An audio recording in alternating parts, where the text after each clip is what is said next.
Assalamu alaikum students. I am Faiza Fahim. I am going to teach you maths class 9th. Students, lecture 2.7 में हमने real number की properties को with respect to addition and multiplication सीखा था। इस lecture में हम properties of equality of real numbers को डिस्कस करेंगे। तो इसकी फर्दर डिटेल के लिए व्हाइट बोर्ड की तरफ चलते हैं। इस लेक्चर में हम properties of equality of real numbers देखेंगे, यानी रियल नंबर्स की इक्वालिटी के लिहाज से क्या प्रॉपर्टीज शो करता है, क्या बिहेवियर शो करता है। तो सबसे पहले इसकी प्रॉपर्टी है reflexive property. Reflexive property, reflexive property के मुताबिक जो रियल नंबर है वो अपने ही नंबर के इक्वल होता है। तो यहाँ पे हम लिखते हैं a is equal to a for all a belongs to real number, यानी कि तमाम a जो रियल होंगे उनके लिए ये प्रॉपर्टी है कि वो नंबर जो है वो अपने ही नंबर के इक्वल होगा। इसको हम समझ लेते हैं इस तरह से कि जिस तरह से रिफ्लेक्शन में रिफ्लेक्सिव में स्टूडेंट्स ये रिफ्लेक्शन से निकला है। जिस तरह से अगर मैं यहाँ पर एक शेप लेती हूँ, अगर इसका रिफ्लेक्शन देखें तो हमारे पास रिफ्लेक्शन इस तरह से आता है। ये टू जो ट्राइंगल्स हैं ये एक रियल ट्राइंगल है, ये इसका रिफ्लेक्शन है, और रिफ्लेक्शन जो है वो हमेशा इक्वल होगा टू द ऑब्जेक्ट जिसका ये रिफ्लेक्शन है। तो हम इसकी मदद से कह सकते हैं, साइड्स हैं और ये दोनों इस साइड को शो कर रहा है। तो स्टूडेंट्स हम कह सकते हैं जो रिफ्लेक्सिव प्रॉपर्टी है वो कहती है कि नंबर जो है वो ऑलवेज इक्वल टू इटसेल्फ। यहाँ लिख सकते हैं a number is always equal to itself. जिस तरह से रिफ्लेक्शन में जो ऑब्जेक्ट और उसका इमेज जो है वो इक्वल होते हैं टू इटसेल्फ। इसकी एग्जांपल अगर हम लें, यहाँ पे कोई नंबर लेते हैं तो यानी 3 ही के इक्वल होगा। तो इस तरह से हमारे पास ये रिफ्लेक्सिव प्रॉपर्टी है। अब हम करते हैं number 2 symmetric property. Symmetric property क्या बताती है? सिमेट्रिक प्रॉपर्टी स्टूडेंट्स यहाँ पे हमारी जो दूसरी प्रॉपर्टी है सिमेट्रिक प्रॉपर्टी, इसमें देखते हैं पहले कि ये सिमेट्रिक क्या होता है। स्टूडेंट्स सिमेट्रिक कहते हैं बैलेंस को या सेम पैटर्न को भी कहा जाता है सिमेट्रिक, और या फिर हम कह सकते हैं आइडेंटिकल हों। अगर तीनों केस ये हो रहे हों तो हम इसे कहते हैं ये सिमेट्रिक हैं। फॉर एग्जांपल यहाँ पर एक नंबर लेती हूँ e, अगर इसको इसके एक्सिस के ऊपर और नीचे देखा जाए तो ये दोनों सेम हैं पार्ट्स, तो हम कह सकते हैं ये सिमेट्रिक है। इनमें सिमेट्रिक जो है वो शो हो रही है प्रॉपर्टी। इसी तरह से अगर मैं यहाँ पर p रखती हूँ, अगर आप p को इक्वल हाफ में डिवाइड करें तो p के राइट साइड और लेफ्ट साइड जो है वो सिमेट्रिक नहीं है, क्योंकि इन दोनों में सेम पैटर्न फॉलो नहीं हो रहा है। ये कह सकते हैं कि बैलेंस नहीं है। आप इसी तरह से और भी लेटर्स को देख सकते हैं कि कौन से लेटर्स सिमेट्रिक हैं और कौन से लेटर्स जो हैं वो सिमेट्रिक नहीं है। तो यहाँ पर हम देखें अगर W, तो स्टूडेंट्स यहाँ पर W को यहाँ पर अगर आप हाफ करें तो दोनों हाफ जो हैं वो सिमेट्रिक हैं, यानी सेम पैटर्न पे हैं, आइडेंटिकल हैं, या कह सकते हैं बैलेंस हैं। अगर आप शेप्स में देखें तो शेप में अगर मैं यहाँ पर एक स्क्वायर लेती हूँ तो ये स्क्वायर का अगर मैं हाफ करूँ तो स्क्वायर के ऊपर टॉप और बॉटम वाला दोनों हाफ जो हैं वो सेम है, सेम पैटर्न पे हैं, बैलेंस हैं, आइडेंटिकल हैं। तो इसी तरह से जो सिमेट्रिक प्रॉपर्टी है रियल नंबर्स के लिए वो क्या कहती है? रियल नंबर्स के मुताबिक अगर a और b जो हैं वो दो नंबर हैं बिलोंग्स टू रियल नंबर, तो इनकी प्रॉपर्टी जो सिमेट्रिक है वो कहती है कि a is equal to b। अगर a जो b के इक्वल है तो b भी a के इक्वल होगा। तो ये है सिमेट्रिक प्रॉपर्टी। यहाँ पर इसकी एग्जाम्पल्स के थ्रू से समझ लेते हैं। a अगर हमारे पास 2 है इज इक्वल टू b हमारे पास 1 + 1 है, तो हम कह सकते हैं कि 1 + 1 इज इक्वल टू 2। ये दोनों सेम हैं। तो स्टूडेंट्स ये दोनों केसेस में हमारे पास सिमेट्रिक प्रॉपर्टी जो है वो होल्ड करती है। अब स्टूडेंट्स हमारे पास प्रॉपर्टी है ट्रांजिटिव प्रॉपर्टी। ट्रांजिटिव प्रॉपर्टी क्या है? इसको पहले लिखते हैं transitive property. Students transitive property के मुताबिक a अगर b के इक्वल है और b अगर हमारे पास c के इक्वल है तो हम कह सकते हैं कि a is equal to c। यहाँ पर इस प्रॉपर्टी को समझने के लिए हम एक एग्जांपल को है वो लेट करते हैं। फॉर एग्जांपल यहाँ पर 3 बहन भाई हैं। हम कह सकते हैं कि अली जो है, अगर Ali is sibling of Ayesha, अगर अली आयशा का भाई है और आयशा जो है वो आयशा इज सिबलिंग ऑफ नूर, अगर अली जो है वो सिबलिंग है आयशा का और आयशा सिबलिंग है नूर की, तो हम कह सकते हैं कि Ali is sibling of Noor, Ali is sibling of Noor. तो सेम जिस तरह से ये मैंने एग्जांपल यहाँ पे कोट किया है, इसी तरह से हमारे पास जो स्टेटमेंट्स हैं वो कह रही हैं कि अगर कोई नंबर रियल नंबर ए और बी इक्वल हैं और वो जो दूसरा रियल नंबर बी है वो एक और रियल नंबर सी के इक्वल है, तो हम कह सकते हैं जो पहला रियल नंबर ए था वो सी के इक्वल है। इसको हम इस तरह से देख लेते हैं, इसकी एग्जांपल्स को कोई लेट कर लेते हैं नंबर हम। फॉर एग्जांपल ए हमारे पास हम यहाँ पे एग्जांपल लेते हैं ए 5 और बी हमारे पास है 3 + 2 और सी हमारे पास है 1 + 4। तो हम यहाँ पर देखते हैं किस तरह से a = b, b = c और c = a है। यहाँ पर a है 5 यानी कि a = b और b क्या है 3 + 2, तो हम कह सकते हैं 3 + 2 भी 5 होता है और a भी 5 है। और फिर हम अगर लिखें b = c यानी कि 3 + 2 = c है, 4 + 1 या 1 + 4 लिख सकते हैं। तो ये हमारे पास है, दोनों इक्वल हैं, 3 + 2 और 4 + 1 दोनों 5 होते हैं। और इसके मुताबिक अगर मैं ये लिख सकती हूँ ट्रांजिटिव प्रॉपर्टी के मुताबिक कहता है कि a = c होगा, यानी कि जो a 5 था और c 4 + 1 है, दोनों सेम हैं। तो स्टूडेंट्स ये property of equality of real numbers है, ट्रांजिटिव प्रॉपर्टी। इसकी जो नेक्स्ट प्रॉपर्टी है वो है एडिटिव प्रॉपर्टी। फोर्थ प्रॉपर्टी है एडिटिव प्रॉपर्टी।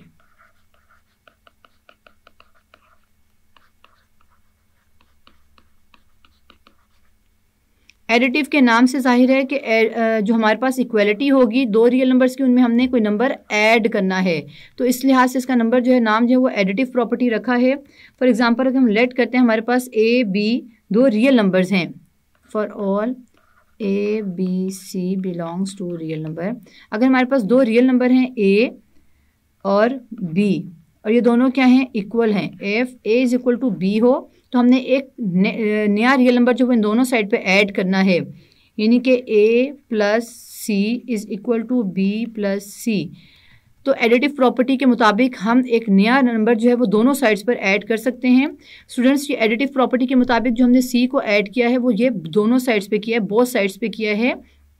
हम एक साइड पे रियल नंबर को ऐड नहीं कर सकते हैं। मैथ्स में जब भी हम कोई नंबर को ऐड करते हैं या सब्ट्रैक्ट करते हैं तो बोथ साइड्स पर ऐड करते हैं, क्योंकि ये एडिटिव प्रॉपर्टी भी है रियल नंबर्स की कि अगर आप दोनों साइड्स पर ऐड करेंगे तो ये बैलेंस रहेगा, यानी कि ये इक्वल रहेगा। इसको हम चेक कर लेते हैं किस तरह से ये है। अगर हमारे पास रियल नंबर्स, हम एग्जाम्पल लेते हैं यहाँ पर f 2 3, हमारे पास a जो है वो 2 है और b जो है वो हमारे पास 1 + 1 है, 1 + 1 और c हमारे पास कोई भी नंबर ले सकते हैं 3। अगर हम इसमें पुट करें a जो है 2, पहले मैं लिखूंगी a = b की जगह पर, a 2 और b 1 + 1, क्योंकि 1 + 1 भी 2 होता है। अब हम इसमें क्या करेंगे, एक रियल नंबर जो तीसरा रियल नंबर है जिसे मैं 3 लेट किया है वो ऐड करते हैं दोनों साइड्स पर। तो 2 + 3 = 1 + 1 + 3। तो आप आंसर देखें तो 2 + 3 5 एंड 1 + 1 2, 2 + 3 5। इट मीन्स कि ये इक्वल ही रहे हैं after addition of the third new real number. तो हम कह सकते हैं कि हम एडिटिव प्रॉपर्टी के मुताबिक रियल नंबर्स अगर दो इक्वल रियल नंबर्स हों तो हम उनमें तीसरा जो रियल नंबर है वो ऐड कर सकते हैं बोथ साइड्स पे, तो हमारे पास आंसर जो है वो अफेक्ट नहीं होता है, इक्वल ही रहता है। तो स्टूडेंट्स ये हमारे पास एडिटिव प्रॉपर्टी थी। अब एक प्रॉपर्टी का नाम है मल्टीप्लिकेटिव प्रॉपर्टी। इक्वालिटी के लिहाज से मल्टीप्लिकेटिव प्रॉपर्टी देखते हैं क्या है। मल्टीप्लिकेटिव प्रॉपर्टी, मल्टीप्लिकेटिव प्रॉपर्टी में दो रियल नंबर्स हमारे पास अगर इक्वल हों, इफ a = b हो और एक तीसरा रियल नंबर जो है हम इसमें मल्टीप्लाई कर दें, क्योंकि इसके नाम से ही पता चल रहा है कि मल्टीप्लाई करना है, तो a को अगर हम c के साथ मल्टीप्लाई कर दें बोथ साइड्स पर, ये बोथ साइड्स पे मल्टीप्लाई करना बहुत ज़रूरी है वरना ये इक्वल नहीं रहेंगे। तो स्टूडेंट्स यहाँ पर अगर हम c को दोनों साइड्स पर बोथ साइड्स पर मल्टीप्लाई कर दें तो हमारे पास आंसर इक्वल ही रहता है। इसको हम एक एग्जांपल से समझ लेते हैं। फॉर एग्जांपल हमारे पास a था पहले, a = 5 है, b इज इक्वल टू 4 + 1 है, तो c हमारे पास अगर एक नंबर 3 हो तो हम देखते हैं ये किस तरह से जो है वो सेटिस्फाई करता है अगर हम c को बोथ साइड्स पे मल्टीप्लाई करें। a is equal to b लिखूंगी पहले, a था 5 और b है 4 + 1। अब बोथ साइड्स पे मल्टीप्लाई करना है c से, तो यहाँ पर हम मल्टीप्लाई करके देख लेते हैं।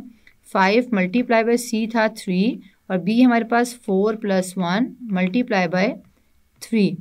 तो अब बोथ साइड्स पे देखते हैं क्या आंसर आता है। 5 3 15 और 4 + 1 5 मल्टीप्लाई बाय 3 15। मतलब कि अगर हमारे पास दो नंबर जो हैं वो इक्वल हों, रियल नंबर इक्वल हों और एक तीसरा नंबर जो है वो उनके साथ मल्टीप्लाई कर दिया जाए दोनों साइड्स पर, तो वो क्वेश्चन को चेंज नहीं करता है आंसर को, आंसर जो है वो इक्वल ही रहते हैं। अब हमारे पास एक प्रॉपर्टी है cancellation property for addition. Equality के लिहाज से इस प्रॉपर्टी को देख लेते हैं। कैंसिलेशन प्रॉपर्टी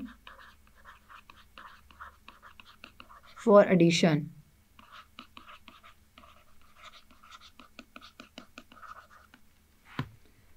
स्टूडेंट्स, कैंसिलेशन के मुताबिक अगर हमारे पास f a + c is equal to b + c, ये हमारे पास यहाँ पर c दोनों साइड पर है और a और b जो है वो दो रियल नंबर हैं, यानी कि 3 रियल नंबर्स के लिए है। a b c belongs to real number, for all a b c जो बिलोंग्स करेंगे real number.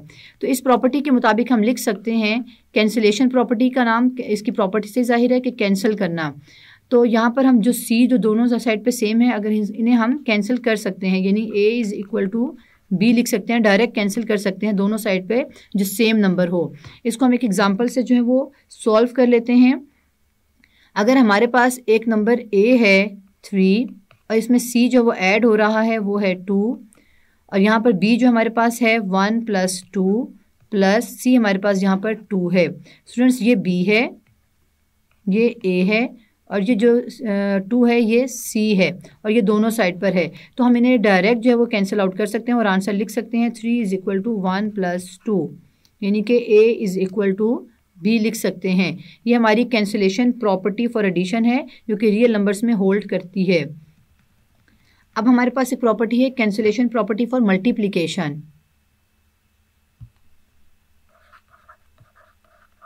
Cancellation property for multiplication. अब मल्टीप्लिकेशन के लिहाज से देख लेते हैं कि किस तरह से हम कैंसिल कर सकते हैं नंबर्स को। अगर दो नंबर्स मल्टीप्लाई हो रहे हो तो f a c is equal to b c, यहाँ पर a और c मल्टीप्लाई हो रहे हैं और b और c मल्टीप्लाई हो रहे हैं और अगर बोथ साइड्स पे आप देखें तो c जो नंबर है वो दोनों में सेम है। तो अगर दो नंबर्स दोनों साइड्स पे मल्टीप्लाई हो रहे हों और एक नंबर जो है वो कॉमन हो दोनों में, तो हम उसे कैंसिल कर सकते हैं, यानी इस तरह से लिख सकते हैं a is equal to b। इसे हम डायरेक्ट कैंसिल कर सकते हैं। मैंने c को दूसरी साइड पे नहीं लेकर गई हूँ, उसी साइड पर मैंने इसको कैंसिल कर दिया है, क्योंकि cancellation property for multiplication of real numbers है कि अगर कोई रियल नंबर जो है वो दोनों साइड पर सेम हो, कॉमन हो और मल्टीप्लाई हो रहा हो तो हम उसे कैंसिल कर सकते हैं। तो इसके एग्जांपल में अगर आप देखें तो यहाँ पर एक नंबर a है, a is equal to 4, b is equal to हमारे पास है 4 ही ले लेते हैं और c हमारे पास है 3। तो हम किस तरह से इसे कैंसिल करेंगे, a में a c और b c लिखेंगे तो 4 multiply by 3 is equal to 4 multiply by 3। तो स्टूडेंट्स, यहाँ पे जो 3 है ये c है, हम इसे कैंसिल आउट कर सकते हैं और लिख सकते हैं 4 इज इक्वल टू 4। ये अगर आप इसकी एग्जांपल इस तरह से भी ले सकते हैं कि अगर हमारे पास a जो है वो 3 है और b जो है वो 2 + 1 है, यानी 3 के ही इक्वल है और c इज इक्वल टू 5 है। तो हम यहाँ लिखेंगे कैंसिलेशन प्रॉपर्टी के मुताबिक अगर हमारे पास 3 multiply by 5 is equal to 2 + 1 जो b है मल्टीप्लाई हो रहा है 5 से, तो हम यहाँ पर डायरेक्ट 5 को मल्टीप्लाई कैंसिल कर सकते हैं 5 से और लिख सकते हैं 3 इज इक्वल टू 2 + 1। तो स्टूडेंट्स, ये हमारी कैंसिलेशन प्रॉपर्टी फॉर मल्टीप्लिकेशन थी। स्टूडेंट्स, आज के इस लेक्चर में हमने रियल नंबर की प्रॉपर्टीज़ को विद रिस्पेक्ट टू इक्वलिटी देखा और डिफरेंट प्रॉपर्टीज़ को डिस्कस किया। हमने आज symmetric property, transitive property, reflexive property, additive property और मल्टीप्लिकेटिव प्रॉपर्टी के अलावा cancellation property for addition and cancellation property for multiplication को सीखा। नेक्स्ट लेक्चर में हम रियल नंबर की properties with respect to inequality learn करेंगे। तो see you again in next lecture.